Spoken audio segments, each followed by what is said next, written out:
ठीक है बेटा, तो हमने क्वांटम मैकेनिकल मॉडल कर लिया था। क्वांटम मैकेनिकल मॉडल क्या बताता था?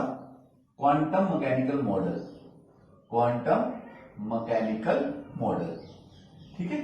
क्वांटम मैकेनिकल मॉडल हमने किया था, इसमें 4 क्वांटम नंबर दिए थे। फर्स्ट था principal quantum number, principal quantum number, जिसको तुम स्मॉल एन से रिप्रेजेंट करते थे, ठीक है। तो quantum mechanical model is basically the tells you about the address of electron in an atom. तो प्रिंसिपल क्वांटम नंबर बताता था कि जैसे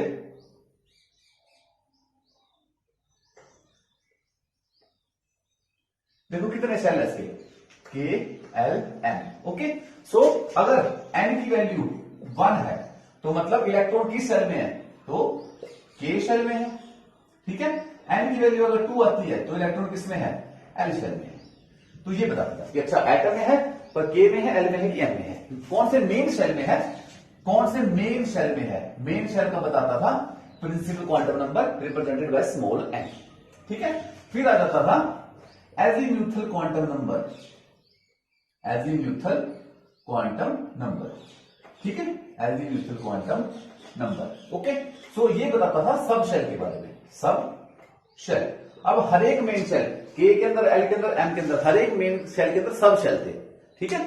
तो इलेक्ट्रॉन कौन से शेल में है, किस शेल के किस सब शेल में है। अब शेल आ गया, शेल के अंदर सब शेल भी है। सब शेल कितने हैं? एस सब शेल है, सब शेल के बारे में बताता था। सब शेल कितने? एस में है, पी में है, डी में है या एफ में है। शेल आ गई, शेल के अंदर किस सब शेल में? एस में है, पी में है, डी में है, एफ में है। ये बताता था एजीम्यूथल क्वांटम नंबर। इसको रिप्रेजेंट करते थे एल से, इसको रिप्रेजेंट करते थे एल से, और इसको निकालने का फार्मूला है l that equal to 0 to n-1, 0 to n-1, ठीक है, 0 to n-1। अब मैंने तुम्हें बता दिया कि कोई इलेक्ट्रॉन किसमें है? एल शेल में है, कि कोई इलेक्ट्रॉन किसमें है? एल शेल में है, एल शेल में है। तो उसके लिए एन की वैल्यू क्या आ गई? 2 आ गई। तो उसके लिए एन की वैल्यू क्या आएगी? 0 to n-1, n-2 sorry, 0 to n-1, n-1 आएगी। फार्मूला ये है निकालने का, एजीम्यूथल का क्वांटम नंबर निकालने का फार्मूला याद करना पड़ेगा। ये आएगा 0 to n-1 कि कौन से सब शेल में है, 0 to n-1। तो एल क्या आएगा? 0 to 2-1, 0 to 2-1, क्योंकि मेन शेल क्या है? सेकंड है, ठीक है, सेकंड में बात कर रहे हैं। तो क्या आ जाएगा? L that equal to 0 to 1, मतलब क्या हो सकता है? या 0 हो सकता है या 1 हो सकता है, ठीक है। तो अब ये याद रख लो कि अगर 0 आता है तो एस सब शेल में होगा, एल की वैल्यू 0 आती है तो एस सब शेल, 1 आती है तो पी सब शेल, ठीक है। और अगर 2 आती है तो डी सब शेल, 3 आती है तो एफ सब शेल। तो एल की वैल्यू बताती है कि इलेक्ट्रॉन कौन से सब शेल में है, ठीक है। तो जैसे हमने बता दिया कि इलेक्ट्रॉन सेकंड शेल में है, तो इलेक्ट्रॉन सेकंड शेल की कौन से सब शेल में हो सकता है? या तो एस में हो सकता है या पी में हो सकता है, या तो एस में हो सकता है या पी में हो सकता है। Getting a point? या तो एस में हो गया, पी में हो गया, बताएगा एजीम्यूथल क्वांटम नंबर, ठीक है। इसके बाद आता था ऑर्बिटल, कि इसके बाद आता था मैग्नेटिक क्वांटम नंबर, इसके बाद आता था magnetic quantum number, magnetic quantum number, magnetic quantum number, ठीक है। मैग्नेटिक क्वांटम नंबर एम, ये बताता था कि सब शेल को पता लग गया, में होगा। अब सब शेल के ऑर्बिटल होते थे आगे, कि किस ऑर्बिटल में होगा, कि किस ऑर्बिटल में होगा, ठीक है। तो इसका फार्मूला था -l to +l, -l to +l। अगर l की वैल्यू अपने को पता लगी तो हम क्या देखेंगे फिर? जैसे l की वैल्यू पता लगी तो p की l की वैल्यू क्या है? 1 है, तो इसके कितने शेल हो सकते हैं? -1 to +1। p के लिए l की वैल्यू क्या 1 है, तो -1 to +1, तो कितना सकते हैं? -1, 0 एंड +1। तो उसके एक ऑर्बिटल, 2 ऑर्बिटल, 3 ऑर्बिटल, तो p के 3 ऑर्बिटल हो सकते हैं, ठीक है। उसी तरीके से d के कितने होंगे? d के कितने ऑर्बिटल हो सकते हैं? -2 to +2, तो d के कितने ऑर्बिटल हो सकते हैं? -2, -1, 0, +1, +2, तो d के 5 ऑर्बिटल हो सकते हैं। So magnetic quantum number tells you about the orbital, ठीक है, कि किस सब शेल के किस ऑर्बिटल में है, वो तुम्हें पता लग जाएगा अपने आप ही, ठीक है। उसके बाद आ गया ऑर्बिटल के बाद आ गया spin quantum number, spin quantum number, ठीक है। अब सब शेल के जैसे p के 3 ऑर्बिटल है, p के 1, 2, 3, एक ऑर्बिटल में 2 इलेक्ट्रॉन हो सकते हैं, तो p के पास मैक्सिमम 6 इलेक्ट्रॉन आ सकते हैं, क्योंकि उसके 3 ऑर्बिटल है। s का 1 ऑर्बिटल है, 2 इलेक्ट्रॉन आ सकते हैं। d के 5 ऑर्बिटल है, तो d में 10 इलेक्ट्रॉन आ सकते हैं। f के 7 ऑर्बिटल है, एक ऑर्बिटल में 2 इलेक्ट्रॉन, तो f के पास 14 इलेक्ट्रॉन आ सकते हैं। देखो इसके पास 1, 2, 3, तो एक ऑर्बिटल में 2 इलेक्ट्रॉन, बट इन दोनों इलेक्ट्रॉनों की स्पिन का ऑपोजिट होगी। अगर एक इस साइड घूम रहा है, अगर एक इस साइड घूम रहा है तो दूसरा दूसरी साइड घूम रहा होगा। ऑर्बिटल के अंदर अगर एक इस साइड घूम रहा है तो दूसरा दूसरी साइड घूम रहा है, ठीक है। तो कौन सी स्पिन हो सकती है? तो दो इलेक्ट्रॉन की, एक की माइनस हाफ होगी, एक की प्लस हाफ होगी, ठीक है। जनरली कुछ भी ले लो तो ये आगे स्पिन क्वांटम नंबर। तो क्वांटम मैकेनिकल मॉडल खत्म हो गया, ठीक है। अभी तो अभी खत्म नहीं हुआ, इसके आगे सब पोर्शन भी है, वो मैं स्टार्ट करने जा रहा हूं, वो तुम ध्यान से देखना इसके आगे सब पोर्शन है, ठीक है। आगे जो पोर्शन है वो क्वांटम मैकेनिकल मॉडल से ही रिलेटेड है, उससे दूर पार नहीं है। पहला आ गया N plus L rule, N plus L rule, ठीक है। N प्लस रूल आ गया, बिल्कुल सिंपल सा रूल है। जैसे मान लो SPDF, देखो P जो है 2p, ठीक है। ये p ऑर्बिटल किसका है? मेन शेल किसका है? ये L वाले का है। ये 2p ऑर्बिटल किसका है? L वाले का है, ठीक है। 3p ये किसका है? ये M वाले का p है, ठीक है। मतलब ये सेकंड मेन शेल है, उसका p है।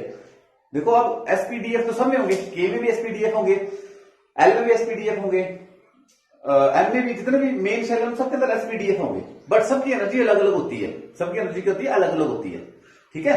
तो किसकी एनर्जी ज्यादा है, किसकी एनर्जी कम है, उसके लिए रूल आया था N प्लस एल वैल्यू का, ठीक है। मान लो अपने पास दो ऑर्बिटल है, ठीक है। एक मान लो हमारे पास 1s है और एक हमारे पास 2s है, ठीक है।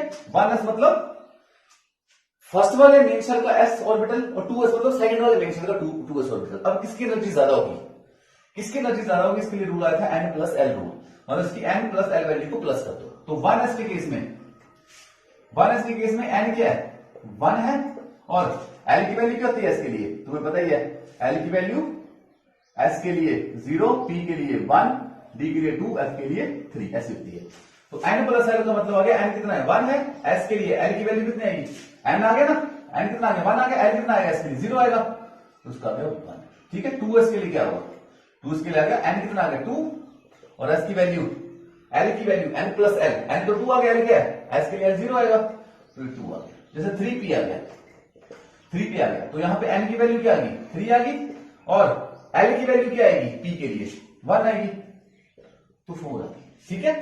तो ऐसे करके तुम किसी की भी N प्लस एल वैल्यू निकाल सकते हो, ठीक है। N तुम्हें देख के पता लग जाएगा कौन सा है, और L जो होगा, जो L होगा वो तुम्हें याद होना चाहिए। S के लिए 0 होता है, P के लिए 1, D के लिए 2, 3, L की वैल्यू कितनी आती है, तो तुम्हें पता लग जाएगा। अब N प्लस एल रूल बोलता है कि जिसकी N प्लस एल वैल्यू कम है, ठीक है, उसकी एनर्जी कम है, और जिसकी N प्लस एल वैल्यू ज्यादा है उसकी एनर्जी ज्यादा है। तो मतलब सबसे कम एनर्जी इसमें किसमें हुई? 1s की एनर्जी कम हुई, और 2s की एनर्जी उससे ज्यादा हुई, और 3p की एनर्जी उससे ज्यादा हुई। So on the basis of N plus L value we can find out the energy. इसकी एनर्जी कम है, इसकी ज्यादा, इसकी और ज्यादा, ठीक है। ऐसे आ गया। अब देखो एक केस आ सकता है, जैसे 2s 3p आ गया। अब केस बताऊं तुम्हें कैसे, 3d 4s। हाँ, जैसे अगर तुम्हारे पास 3d एंड 4s, देखो इसमें क्या N प्लस एल वैल्यू क्या आएगी? N प्लस एल वैल्यू क्या आएगी? N आ गया 3, L D के लिए कितना है? 2 है, 3 प्लस 2, ठीक है। और अगर 4p मान लो 4p, और यहां पे क्या आ गया? इसकी कितनी आ गई? 5 आ गई। 3d की क्या आ गई? 5 आ गई। 3 प्लस 2 5, 3 प्लस 2 5, इसकी 4 प्लस 1 5, इसकी 4 प्लस 1 आ गई 5 आ गई, ठीक है। तो अब इन दोनों के N प्लस एल वैल्यू तो 5 आ गई, तो किसकी एनर्जी कम होगी? जिसका प्रिंसिपल क्वांटम नंबर कम है।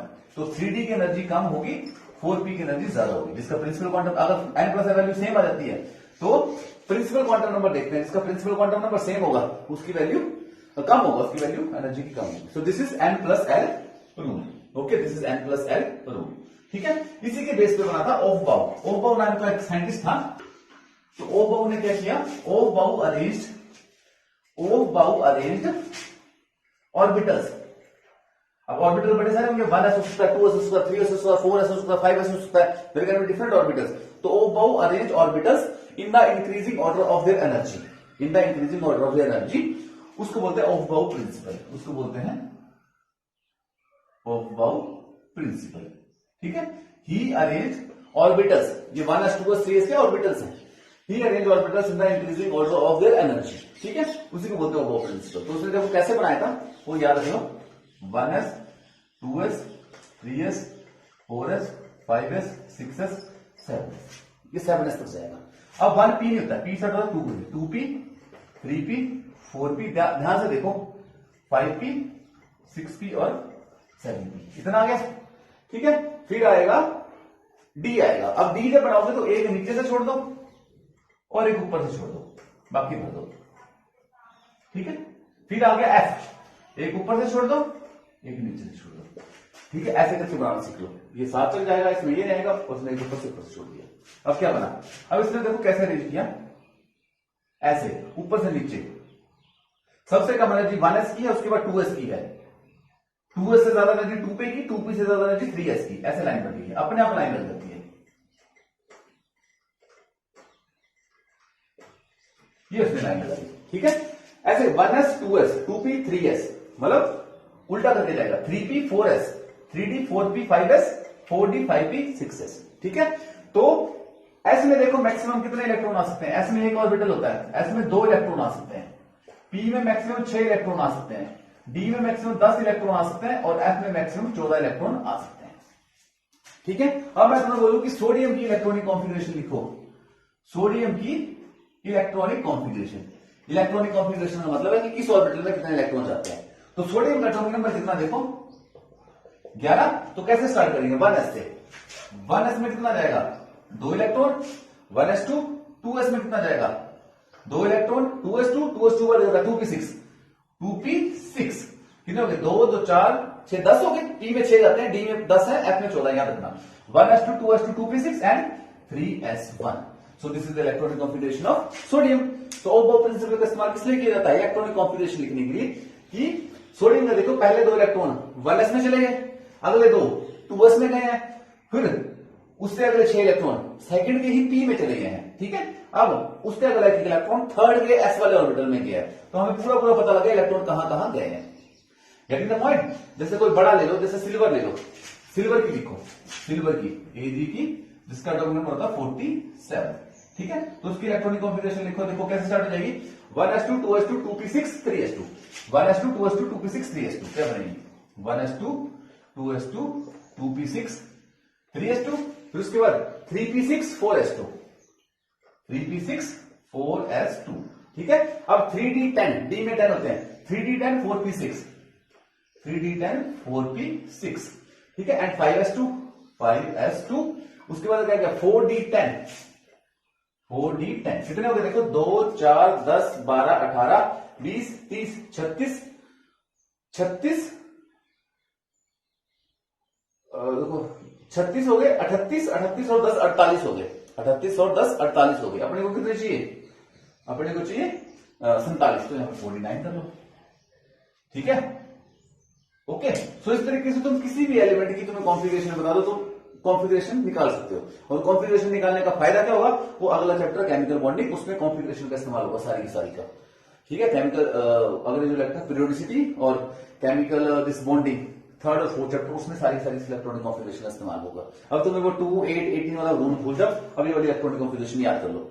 याद करने की जरूरत नहीं, टेबल बना सीख लो, अपने किसी भी एलिमेंट की तुम कॉन्फ़िगरेशन लिख सकते हो। So this configuration was given by O-Bow when orbitals are increased, arranged in an increasing order of their energy. 1s की एनर्जी कम है, इसकी ज्यादा, इसकी और ज्यादा ज्यादा ज्यादा ज्यादा ज्यादा। ठीक है, they are arranged in the increasing order of their n plus l value, means they are arranged in the increasing order of their energy. So इसको बोलते हैं O-Bow principle. This is done. ठीक है, O-Bow principle के बाद आ गया this Pauli exclusion principle. Pauli exclusion principle. Pauli exclusion principle. ठीक है, पॉली से पहले तुम्हें हंट्स रूल पढ़ा दो, hunts rule of maximum multiplicity, ये पहले पढ़ा देता हूं। Hunts rule, hunts rule of maximum multiplicity, hunts rule of maximum multiplicity. ठीक है, अब देखो पी में 3 ऑर्बिटल है, 1 2 3। ठीक है, पी के बाद 6 इलेक्ट्रॉन है, पी के बाद 6 इलेक्ट्रॉन है। मान लो पी में जरूरी की 6 तो मैक्सिमम जा सकते हैं, मान लो हमारे पास 4 इलेक्ट्रॉन है, वो हमने पी सब शेल में भरने। पी के 3 शेल है, पी सब शेल के 3 ऑर्बिटल है। ठीक है, पी सब शेल के 3 ऑर्बिटल है, हमें 4 इलेक्ट्रॉन भरने हैं। तो 2 तरीके हो सकते हैं, अगर तुम 1 2 3 4 ऐसे करके भर दो, या तुम कैसे करो 1 2 3 और 4 ऐसे करके भरो। दो तरीके हैं। अब इसमें कौन सा तरीका सही है? ये गलत है और ये सही है। ये गलत है और ये सही है। ये क्वेश्चन बोला, हर्ट्ज रूल ने बोला। हर्ट्ज रूल ने बोला कि इलेक्ट्रॉन पेयरिंग, देखो इलेक्ट्रॉन पेयर हुआ ये, electron pairing will not take place until all the orbitals of a subshell are singly field.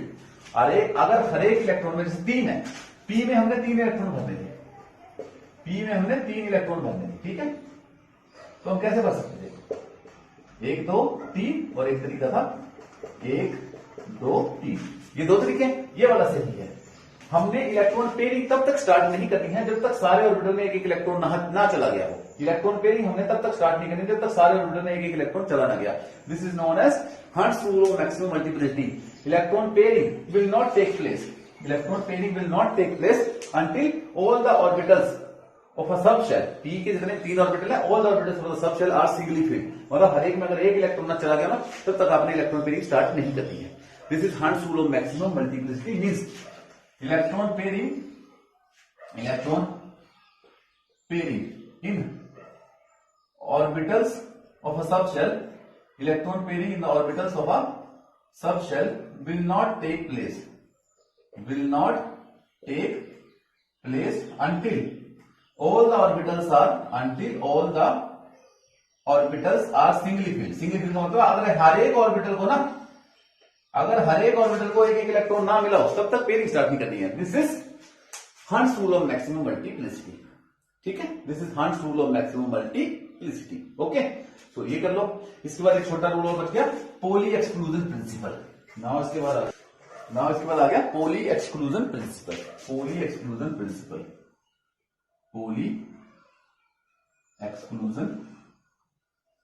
Principal, okay. इसने क्या बोला था कि एक एटम है, मतलब जैसे सोडियम की 11 इलेक्ट्रॉन है, तो तुम सोडियम का 3rd इलेक्ट्रॉन उठाओ, सोडियम का 10वां इलेक्ट्रॉन उठाओ, ये सोडियम का दूसरा उठाओ, सोडियम का 5वां इलेक्ट्रॉन उठाओ, उनके क्वांटम नंबर देखो तो कभी भी चारों क्वांटम नंबर सेम नहीं आएंगे। ये बोलता है प्रिंसिपल कि no 2 electrons of the same atom, याद रखना same atom, no 2 electrons of the same atom can have same set of 4 quantum numbers, can have same set of 4 quantum numbers, ठीक है।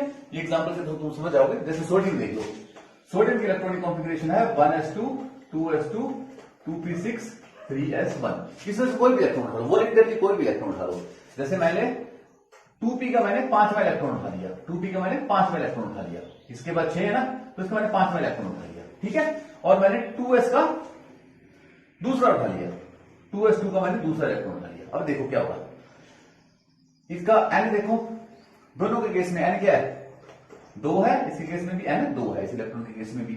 इसके केस में l की value कितनी है, s की 0 थी, इसके लिए क्या आ गई 1 आ गई, ठीक है। तो यहीं पे क्वांटम नंबर चेंज हो गया, ओके। अब अगर तुम देखो, तुम बोलोगे कि सर ने ये उठाया है, तो देखो मैं ये उठा लेता हूं, क्वांटम नंबर सेम नहीं आएगा कभी। मैं 2p का 5वां इलेक्ट्रॉन और 2p का फर्स्ट इलेक्ट्रॉन, दोनों के क्वांटम नंबर चेक कर लेता हूं। 2p का 5वां इलेक्ट्रॉन और 2p का first electron quantum number check कर लेता हूं, ठीक है। 2p का फर्स्ट इलेक्ट्रॉन, p के बाद 6 इलेक्ट्रॉन, फर्स्ट इलेक्ट्रॉन ये आ गया, ठीक है। ये आ गया 2p का फर्स्ट इलेक्ट्रॉन। अब मैं 2p के 5th इलेक्ट्रॉन की पोजीशन चेक करूं, 2p के 5th इलेक्ट्रॉन की, 2p के 5th इलेक्ट्रॉन की। तो 5th इलेक्ट्रॉन कैसे होगा, 5th इलेक्ट्रॉन कैसे होगा 1 2 3 4 5। तो इसका फर्स्ट इलेक्ट्रॉन यहां पड़ा है, इसका 5th इलेक्ट्रॉन यहां पे पड़ा हुआ है, ठीक है, यहां पे पड़ा हुआ है, ठीक है। तो इसके केस में देखो n की वैल्यू क्या आ गई 2 आ गई, इसी केस में वैल्यू 2 आ गया। l इसके केस में क्या गया 1 आ गया, इसके केस में वैल्यू क्या आ गया 1 आ गया। अब ऑर्बिटल को मतलब m बताता है, m की 3 वैल्यू है, m की 3 वैल्यू कौन सी है, m की वैल्यू कितनी -l 2 + l। तो इस केस में कितनी होगी -1 2 + 1, मतलब क्या आएगी m की 3 वैल्यू आएगी -1 0 और +1। तो ये आ गया -1 0 और +1, -1 0 और +1। तो इस वाले इलेक्ट्रॉन के लिए m की वैल्यू कितनी है -1 और इस वाले इलेक्ट्रॉन के लिए m की वैल्यू कितनी है, ये देखो कहां आया 0 है। तो एम की वैल्यू चेंज होगी। इसके लिए देखो एम की वैल्यू 0 आ रही है क्योंकि सेकंड में है, उसके एम की वैल्यू -1 है फर्स्ट में, तो क्वांटम नंबर सेम नहीं सकते।